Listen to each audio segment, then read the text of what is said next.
Présidentielle d'octobre 2020, le camp à Montano explique l'attitude du président sortant Alassane Dramane Ouattara. Pour plus de détails après le générique.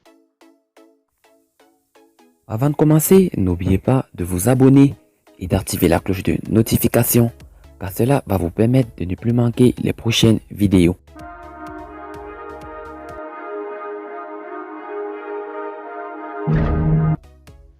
La candidature de Marcela Montano à l'élection présidentielle d'octobre 2020 a été rejetée par le Conseil constitutionnel parce que déclarée non conforme au code électoral. Je voudrais dire un grand merci à tous les électeurs qui ont accepté de me parrainer dans les 22 régions sur les 17 régions requises par la CEI. C'est grâce à eux que je suis ici. Nous avons largement dépassé les 1%, dépassant parfois les 2% dans certaines régions. Se réjouissait Marcela Montano le samedi 29 août 2020 au siège de la Commission électorale indépendante après le dépôt de son dossier de candidature à la présidentielle d'octobre 2020. Mais contre toute attente, la candidature de l'ancien ministre des Affaires étrangères a été rejetée par le Conseil constitutionnel au terme de 15 jours de délibération sur les 44 dossiers de candidature déposés, considérant que M. Amontano Benoît Marcel, né le 25 novembre 1951 à Abidjan, se disant sociologue domicilié à Cocody, candidat indépendant, a déposé sa candidature à la commission électorale indépendante le 29 août 2020, considérant que l'examen du dossier de M. Amontano Marcel, il apparaît qu'il ait produit la totalité des pièces exigées par le code électoral, le considérant cependant que la vérification des parrainages prescrite par l'article 56 alinéa 2 du code électoral fait apparaître que M. Amontano Marcel Benoît est parrainé par une liste d'électeurs représentant 1% de l'électorat local dans 13 régions et districts autonomes sur les 17 exigés par le code électoral, considérant ainsi que la candidature de M. Amontano Marcel n'est pas conforme à l'article 51 alinéa 2 du code électoral.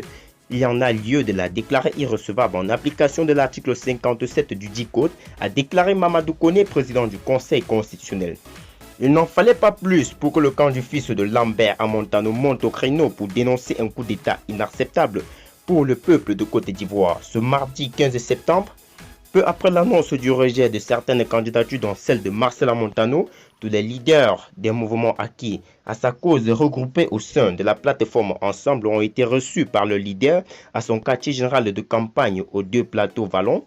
Après le message d'espoir donné par le candidat recalé Dembélé Mamadou, président national du MGECI, mouvement Je m'engage pour la Côte d'Ivoire, s'est largement prononcé sur la situation socio-politique.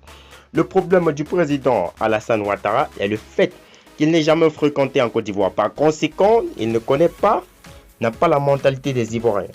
L'Ivoirien parle mais pardonne et n'est aucunement caractérisé par la haine et la méchanceté, a-t-il révélé. Selon ses dires, le Conseil constitutionnel est une institution au service du chef de l'État sortant, candidat à sa propre succession.